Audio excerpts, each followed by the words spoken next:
আমরা আজকের ক্লাসে ইনশাআল্লাহ কিছু বিষয় যেগুলো আমরা আগামী ক্লাসে আলোচনা করার কথা বলেছিলাম সেখান থেকেই শুরু করব। তানবিন এর এর আমরা কোন কোন কায়দা পড়লাম? তাহলে পড়লাম হচ্ছে ইজহার, ইদগাম, ইখফা, তিনটে পড়ে ফেলেছি। তাহলে নুন সাকিন এবং তানবিনের কয়েকখানা কায়দা পড়েছি। তার মধ্যে প্রথমটা পড়েছি ইজহার, তারপর এটা পড়েছিলাম ইদগাম, তারপর একটা ইকফা পড়েছিলাম। ইজহারটা আমরা একটুখানি পড়ে দেখলাম। আর আজকে আমরা দেখব ইকলাব, মানে তানবিন এবং নুন সাকিনের মোট 4টি কায়দা আছে। কয়টি কায়দা আছে? তানবিন নুন সাকিনের 4খানা কায়দা আছে। কায়দা মানে কি? কায়দা মানে নিয়ম। তানবিন নুন সাকিনের 4খানা কায়দা আছে, তার মধ্যে অলরেডি আমরা 3খানা পড়ে ফেলেছি। ইজহার কাকে বলে? তানবিন নুন সাকিনের পরে হুরফে হালকির 6টি অক্ষরের মধ্যে থেকে কোনো একটি অক্ষর যদি আসে তাহলে তানবিন এবং নুন সাকিনকে বিনা গুণনায় তাড়াতাড়ি পড়তে হয় অথবা স্পষ্ট করে পড়তে হয়। ইকফা কাকে বলে? ইকফা শব্দের অর্থ হচ্ছে লুকোনো। ইকফা শব্দের অর্থ হচ্ছে লুকোনো। আচ্ছা, ইজহারের উদাহরণ কি? ইজহারের উদাহরণ অনেক হতে পারে, কুফুয়ান, আহাদ, আনহু, মিনহু ইত্যাদি। ইকফা কাকে বলে? তানবিন নুন সাকিনের পরে। আচ্ছা, ঈদগামটা আগে বলে নিই আমরা। ঈদগাম কাকে বলে? ঈদগাম হচ্ছে তানবিন নুন সাকিনের পরে হুরফে ইয়ার মালুন, ইয়ার র মিম লাম ওয়াও নুন, ইয়ার র মিম লাম ওয়াও নুন 6টি অক্ষরের মধ্যে থেকে কোনো একটি অক্ষর যদি আসে তাহলে তাকে ঈদগাম বলে। লাম এবং র দুইটি বর্ণে ঈদগাম হবে গুন্না ছাড়া। ঈদগাম মানে হচ্ছে কি? মেলানো। ঈদগাম মানে মেলানো, একটার একটার সঙ্গে মিলে যাবে, একদম মানে মিক্স হয়ে যাবে। তাহলে উদাহরণ কি দেখেছিলাম আমরা?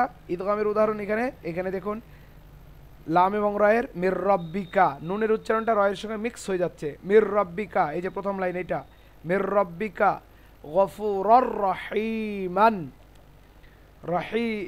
রহমাতুল লিল আলামিন। তানবিন নুন সাকিনের পরে ইয়া রা মিম লাম ওয়াও নুনের 6টি বর্ণের মধ্যে থেকে কোনো একটি বর্ণ হলে ঈদগাম হয়। লাম এবং রয়ের 2টি বর্ণে ঈদগাম হয় গুন্না ছাড়া।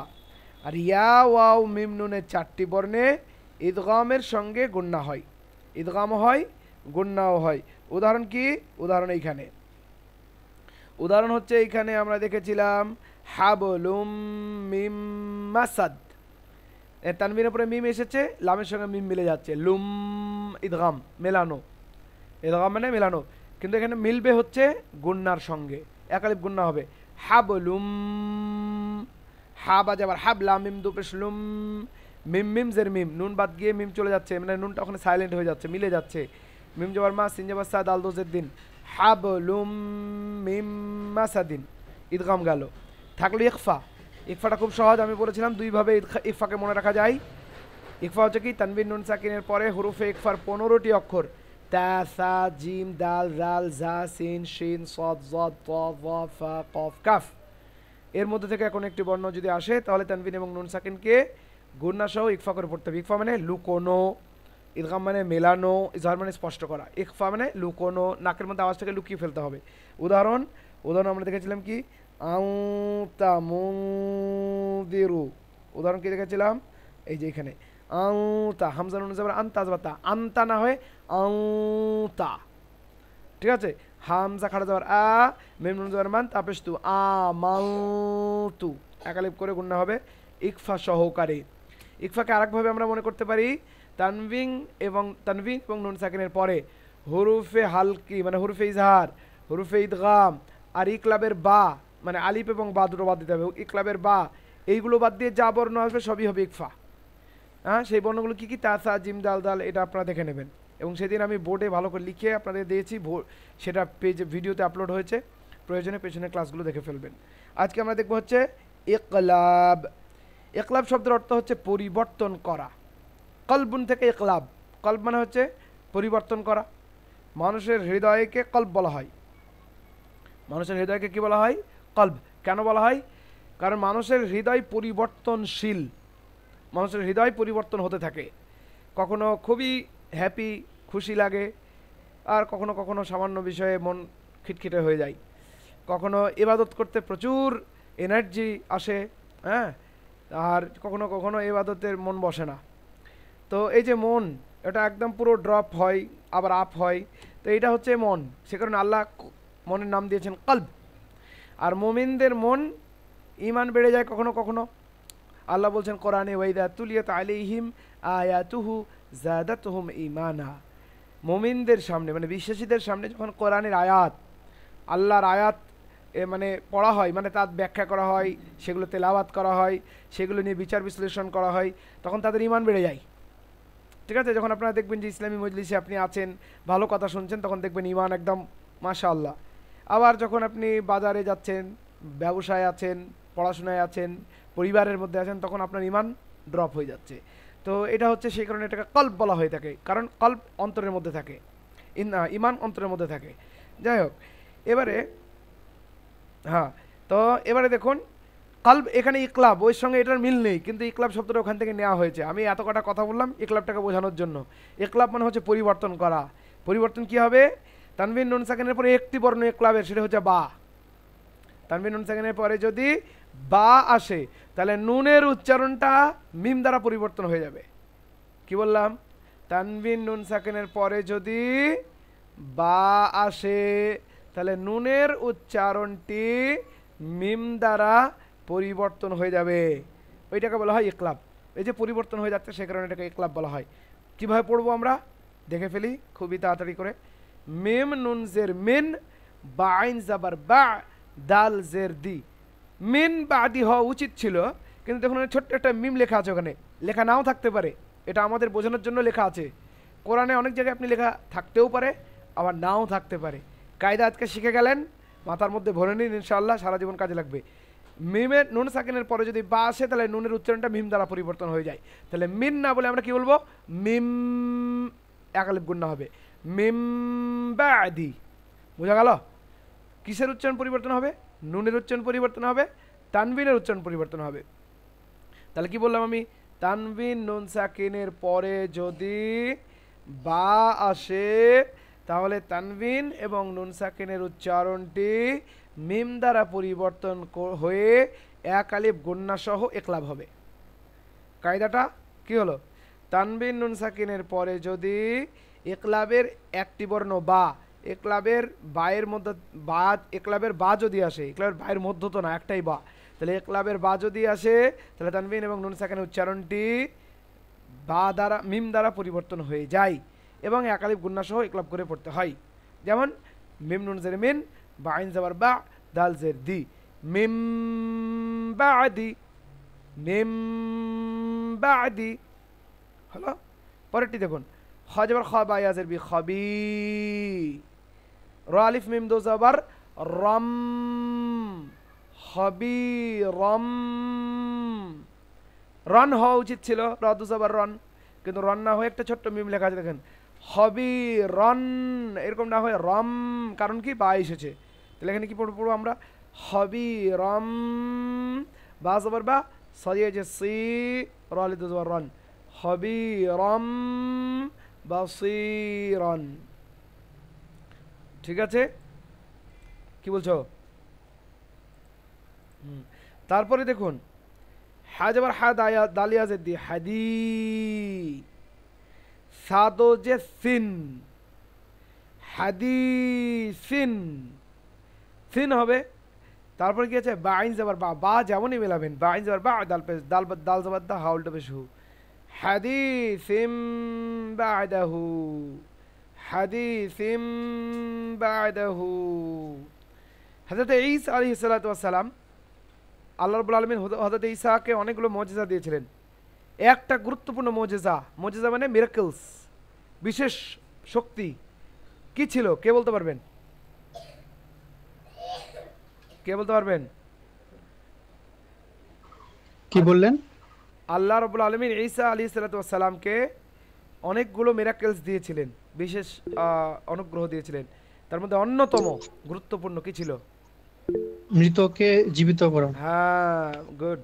জি ভাই, এটাই বলতে যাচ্ছিলাম। হ্যাঁ, এটা সবথেকে বড় মুজিজা, যে মৃতকে জীবিত করা। তো তিনি কি বলতেন? তিনি বলতেন না যে জীবিত হ, তা বলতেন না। কি বলতেন? কুম বিইذনিল্লাহ, কুম বিইذনিল্লাহ, আল্লাহর নামে উঠে পড়ো, আর উঠে যেত। হ্যাঁ, দ্যাট ইজ মানে কি বলবো, mind blowing, mind boggling miracles of আল্লাহ সুবহানাহু ওয়া তাআলা। আল্লাহ রাব্বুল আলামিনের এক অত্যন্ত আশ্চর্যজনক একটি মুজিজা এটি।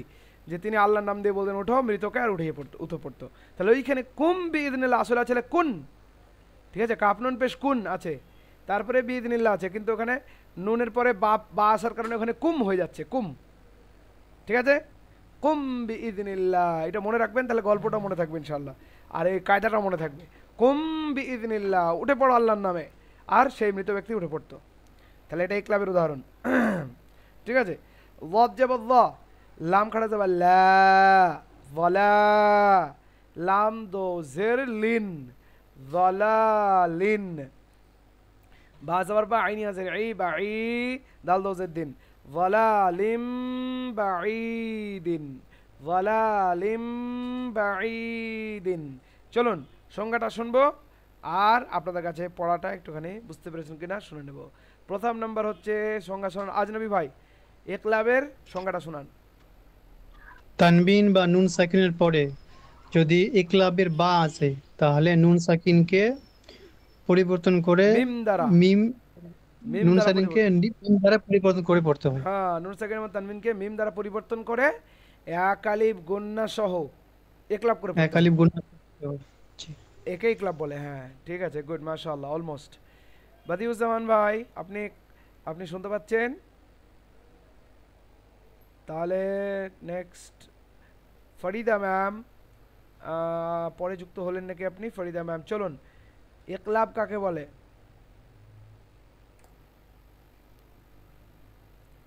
ফরিদা ম্যাম, ইকলাব কাকে বলে?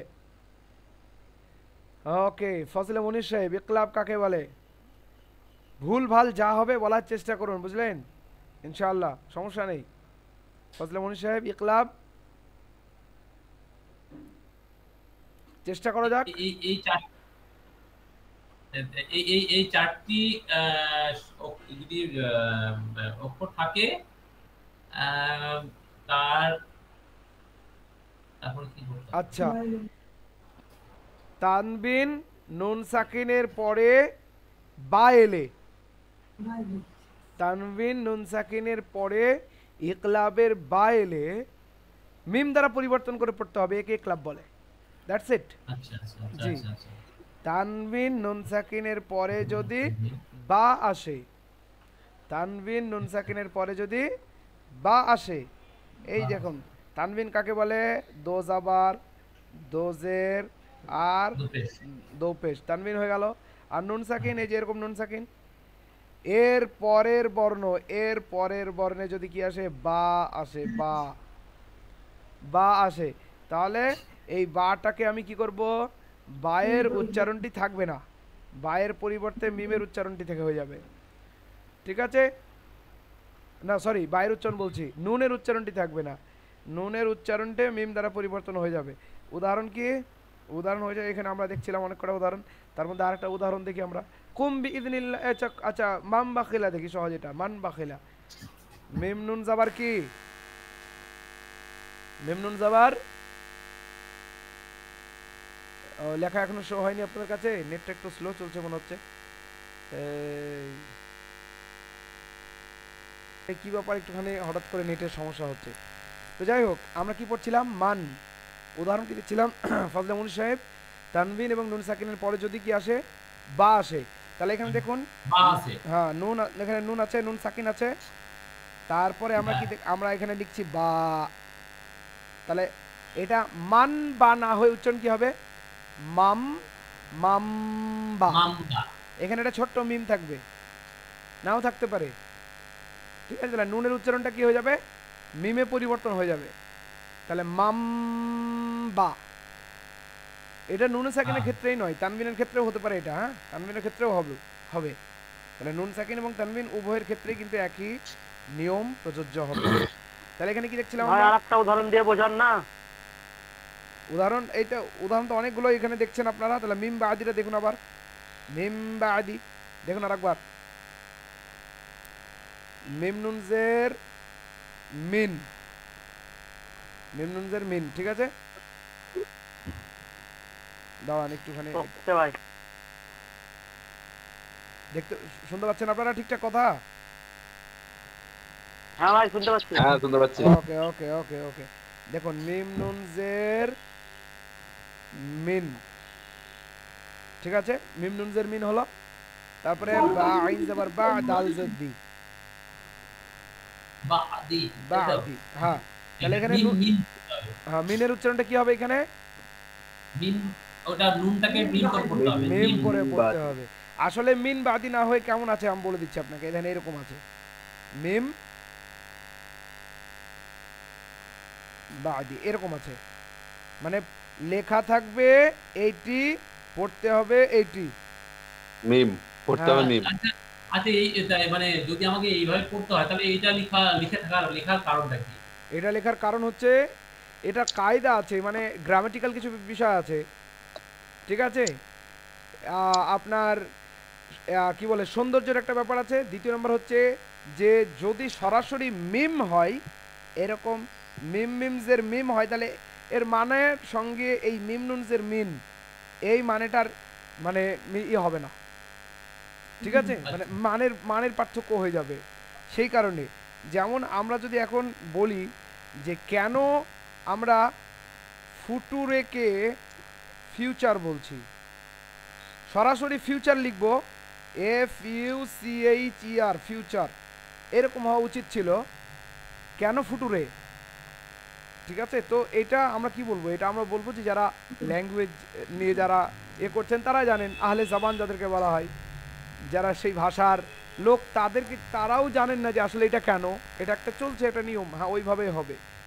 FUCHER ফিউচার কখনোই না, ফুটুরে দিয়ে লিখতে হবে আমাকে, FUTURE, সেরকমই ব্যাপার আর কি। তো যাই হোক, তো এখানে আমরা কি দেখলাম যে মিম বাদি নুন সাকিনের পরে বা, এটা হলো নুন সাকিনের উদাহরণ।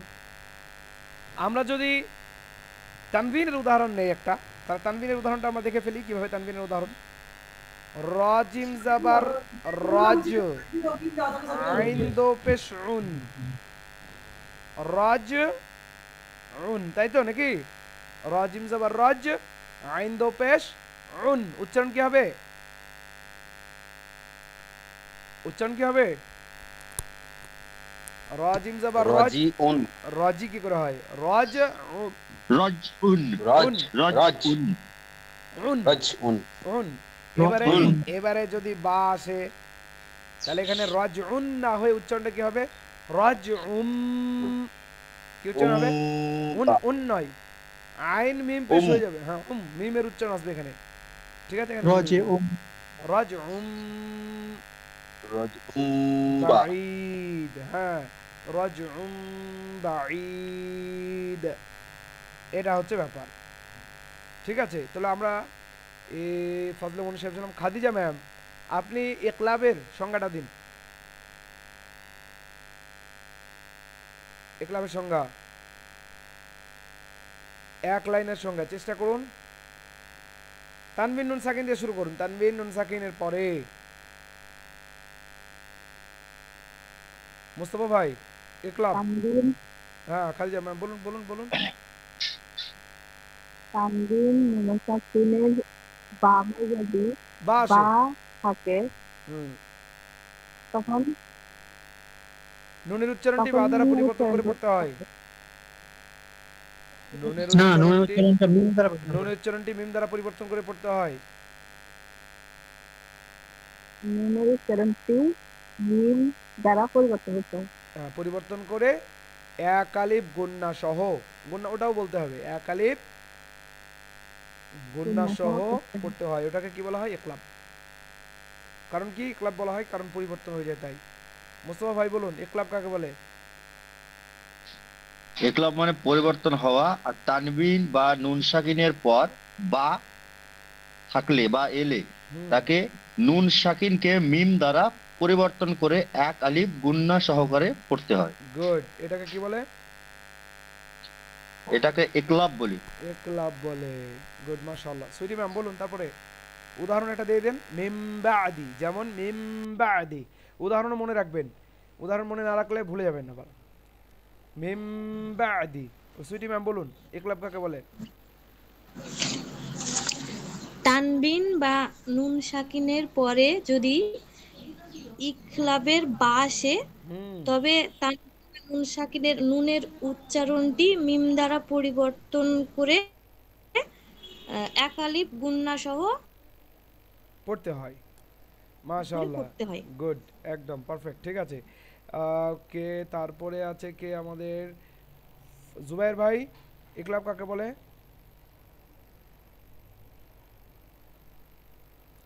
জুবাইর, আপনি লাইনে আছেন? জি বলুন। হ্যাঁ স্যার, বলুন, ইকলাব কাকে বলে? তানবিন বা নুন সাকিনের পরে যদি বা আসে হুম, তাহলে ওই নুন সাকিনকে মিম দ্বারা পরিবর্তন করে এক আলিফ পরিমাণ গুণা করে পড়তে হবে। মাশাআল্লাহ, যেমন? মাম বাখিলা। মাশাআল্লাহ, গুড, ঠিক আছে। ওকে, মুস্তাফা হলো। ওবাইদুল ভাই পড়ুন, তারপরে ইকলাব কাকে বলে? তানবিন ও নুন সাকিনের পরে যদি ইকলাবের নুন সাকিনের পরিবর্তন নুন ইকলাব আছে তাহলে নুন সাকিনকে মিম সাকিন দ্বারা পরিবর্তন করে পড়তে হয় এক আলিফ গুণনা করে। একই গুণা করে পড়তে হয়, গুড, ঠিক আছে। যেমন? মিম মাসাদি। যেমন মিম, মাসাদি। না মিম মাসাদ হবে না, মিম বা আসবে তো। মিম মাসাদ হলে তো মিম বাসাদি। হ্যাঁ, মিম বাসাদি, হ্যাঁ ওটা ঠিক আছে, করা যেতে পারে। মিম বাসাদি, ওকে। মিম বাখিলা বলুন, মিম বাখিলা। দাখিলা। বা বা বা মিম, এই হ্যাঁ, যে বা। এখানে আছে মিম বাখিলা অথবা মাম বাখিলা। ভাই আমি লিফট নিচ্ছি। আচ্ছা, ওকে, ঠিক আছে, গুড, ঠিক আছে। ইনশাআল্লাহ ক্লাস রেকর্ড হবে, পেয়ে যাবেন আপনি। ঠিক আছে, তারপরে হয়ে গেল আজনবী আমজাবে জুবাইর হয়ে গেল। আর কে থাকলো তাহলে? আলতাফ ভাই, আলতাফ ভাইটা বলে দিন। তানবিন বা নুন সাকিনের পরে ইকলাবের বা এলে তাকে মিম দ্বারা পরিবর্তন করে এক আলিফ গুন্না সহকারে পড়তে হবে। একে একে ইকলাব বলা হয়। একলাব বলা হয়। একটা উদাহরণ দিন, উদাহরণ দিন একটা। মিম মিম বাদি, মিম বাদি, বাদি, বাদি, বাদি, বাদি, বাদি, হ্যাঁ বাদি। হ্যাঁ, ঠিক আছে। ওকে, তাহলে আমাদের পড়া কিন্তু একলাবটাই আমাদের পড়া দেবো, তাহলে সুবিধা হবে বেশি, আপনার মনেও থাকবে। আমি একবার পড়ে দিচ্ছি, ভালো করে আপনারা শুনে নিন এবং ইনশাআল্লাহ আপনারা এটিকে রিভাইজ করবেন বারবার, যাতে আপনাদের মুখস্থ এটা হয়ে যায় ঠিকঠাক। এবং আগামী কালকে আমি শুনবো আগে পড়া, তারপরে নতুন পড়া দেবো ইনশাআল্লাহ। দেখুন, মিম নুন জের মিন, বা আইন জাবার বা, দাল জের দি, মিম বাদি, প্রথমটা। খ জাবার খ, বা ইয়া জের বি, ইয়ামাদ্দা। আচ্ছা আচ্ছা স্যার, বলুন। আচ্ছা স্যার, এর বানানোর সময় তো বানান করছেন ওইটা, তাই তো? বানানোর সময় তো এটা বানান করার সময় তো ধরতে হচ্ছে। মিম নুন জের মিন বলবেন তখন বানান মিন মিন মিনই বলবেন, দিয়ে হ্যাঁ পড়ার সময় মিম পড়তে হবে। হ্যাঁ, হ্যাঁ, ঠিক আছে। খ জবর খ, বা ইয়া জের বি, খবি, ইয়ামাদ্দা। এটা এমন না যে আমরা একটা কায়দা পড়তে গিয়ে পেছনের গুলো ভুলে যাচ্ছি না। বলে যাবে। খবি, ঠিক আছে। ইয়ামাদ্দা। ভাই আপনি মাইকটা বন্ধ করুন, ওবায়দ ভাই মাইক বন্ধ করুন। খ জবর খ, বা ইয়া জের বি, খবি, র আলিফ দো জাবার রন, খবিরন। এখনো কিন্তু রম হয়নি, রন আছে। তারপরে বা যখন পড়বো, বা জবর বা, সদিয়া যে সি, র আলিফ দো জাবার রন, একসঙ্গে পড়বো এবার। খবিরম বাসীরন, খবিরম বাসীরন। হা জবর হা, দালিয়া যে দি, হাদিস, সাদো যে সিন, হাদিসিন। বলুন। একটু নিচে, একটু নিচে করুন, একটু নিচে করুন। হ্যাঁ ঠিক আছে। হাদিসিন, বাইন জবর বা, দাল দাল জবর দা, হাউল টোপে শু, বাদাহু। একসঙ্গে পড়লে কি হবে? হাদিসিম বাদাহু। ضاد জবর দ, লাম খড়া জবর লা, ظلا, লাম দো জের লিন, ظلال। বা জবর বা, আইন ইয়া জের ই, দাল দো জের দিন, বাঈদিন। একসঙ্গে যদি পড়ি, ظلال بعيد। তারপর দেখুন লাম জাবার লা, ইয়ানুন পেশ ইউন, লায়ুন, ইয়ানুন পেশ ইউন, লায়ুন, বা জাবার বা, জাল জাবার দা, নুন জাবার, জালুন জাবার দান, নুন জাবার না, বাজান্না, নুনের পরে তাসদীদ থাকার ফলে এখানে ওয়াজিব গুন্না হবে। তাহলে পুরো কি হলো লায়ুম বাজান্না, হামজা জের ই, জাল মিম জের জিম, জাল মিম বলবো না জাল নুন বলবো, জাল নুন জের দিন, ইদিন, বা আইন জাবার বা জাবার বা, আইন জাবার আ, সা জাবার সা, বা আসা, একসঙ্গে মিলাবো, ইদিম বা আসা, বাজের বি, জাল নুন জাবার দান, বিদান, বাজের বি, হামিম জের হিম, একসঙ্গে পড়বো, বিদাম বিহিম, বিদাম বিহিম, সিন জাবার সা, মিমি আজের মি, সামি, আইন আলিফ দো জবর আন, সামি আন, বা জবর বা, সদিয়া যা সি, ইয়ামাদ্দা, বাসি, সদ হচ্ছে হরফে মুস্তালিয়া, বাসি, র আলিফ দো জবর রন, র হবে পুর, তানবিন মানে দু জবর আছে তাই, বাসিরন, সামিআম বাসিরন, রাজিম জবর রাজ, কলকলা হবে রাজ, আইন দো পেশ উন, রাজউন, বা জবর বা, আইন ইয়াজের ই, বাঈ, দাল দো পেশ দুন, বাঈদুন, একসঙ্গে পড়লে কি হবে রাজউম, হয়ে গেল বাঈদুন, মিম জবর মা, কাফ আলিফ জবর কা, মাকা, নুন দো জের নিন, মাকানিন, বা জবর বা, আইন ইয়াজের ই, বাঈ, একসঙ্গে মাকানিম, বাঈ, দাল দো জের দিন, বাঈদিন। পরেরটি মিম মিন, মিম নুন জের মিন, বা হামজা যাবার বা, এর আলিফ হবে না, বা হামজা যাবার বা, আলিফ হলে ফাঁকা হবে, বা আলিফ যাবার বা, আর এটা হচ্ছে বা হামজা যাবার বা, সিন দো হচ্ছে সিন, মিম বা সিন, ওয়া আলিফ যাবার ওয়া, কফ জের কি, ওয়াকি, আইন দো পেশ উন, ওয়াকিউন, বাজের বি, হামিম জের হিম, বিহিম, ওয়াকিউম বিহিম। তাহলে এই ক্লাবটা আপনারা বিশেষভাবে পড়ে আসবেন, আর এটা হচ্ছে আপনাদের পড়া সংজ্ঞার সঙ্গে সঙ্গে। পেছনের ইজহারটা পড়া হয়েছে ওইটাকে ভুলবেন না, ইকফাগুলো আমরা পড়িয়েছি সেটাও ভুলবেন না, কিন্তু এইটাকে বিশেষভাবে কালকে ইনশাআল্লাহ আপনারা দেখে আসবেন। কালকে একই টাইমে আমি আবার প্রথমে শুনে অন্য পড়ার দিকে এগোবো। তো আজ এ পর্যন্ত, আপনাদের কোনো প্রশ্ন থাকলে আপনারা কুইকলি প্রশ্নগুলো করতে পারেন।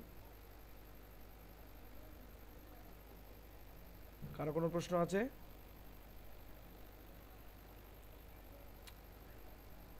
ঠিক আছে, তাহলে শেষ করি এখানেই।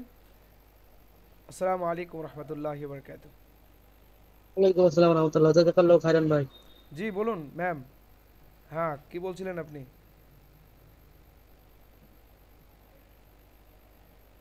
খাদিজা ম্যাম কিছু বলছেন, আপনি বলুন।